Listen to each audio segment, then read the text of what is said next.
My main inspiration and motivation to do something for the society came from my childhood itself, because I was grown up in a very remote place. I used to walk 7 kilometers every day to go to my school, one way, so 14 kilometers walking. The key difference of being a poor person or not being poor is the water. If they have an excess to water, they can get 2 to 3 additional crops. Pretty early I realized that if people can get a means to irrigate their field, the small farmers I'm talking, across the year, they can get a good income. They don't need to migrate. They don't need to any other work than agriculture, and they can stay together in the family, not migrate. As a result, the children can continue their education and they can plan their future.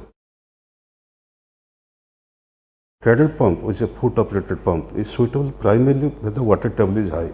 That is eastern part of India. In west and south, the water table is as deep as 300 meters.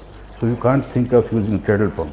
So we thought, okay, in India we have drip irrigation, which is a very efficient means of irrigating. Use very little water to get good crops, but it's so expensive. Per hectare it costs around 150,000 rupees. After subsidy, think even if you get 50% subsidy, how many farmers can adopt that technology? That is why drip irrigation is not taken up in this country. So I thought, why not I can do something that a drip irrigation can be as small as 20 square meter, divisible, and make it low cost. Since last 50-60 years of our independent history, these people have been cheated by all these agriculture development. Cheated in the means that a lot of innovation came, marketed to them that you will, and then no after sales service. If there's any problem happened, they got a big subsidy, but nobody is taken care of after sales service. So they don't trust, because they have very little amount of money to invest in any new innovation. So we have to do a lot of convincing when we come up with any new innovation. So I decided that I don't want to work like another typical NGO where you hire a huge number of people at 300 rupees. So I need the best and brightest and the marketing genius of the country.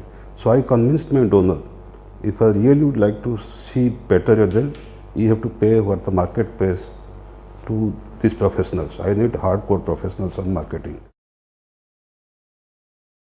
I'm very satisfied when we have reached 6 million people. It's almost 1.2 million households who have brought this technology, and as I said, they have overcome poverty. When I see the smile in the face of those people, which I couldn't smile during my childhood, now see at least 6 million people smiling.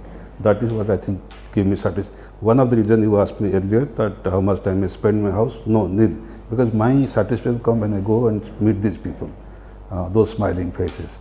That really motivates me.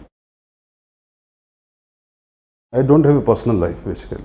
I work almost 14 to 16 hours when I am in Delhi. 90% of time I am not in Delhi, not at home. So I just travel and convince donor, policy, academic people that this is a good model, should be adopted. I couldn't give any time to my son, who is now completing his college.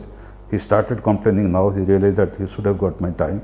Of course, my wife had a major complaint, but that's unfortunate. If you like to do something good, you have to sacrifice something.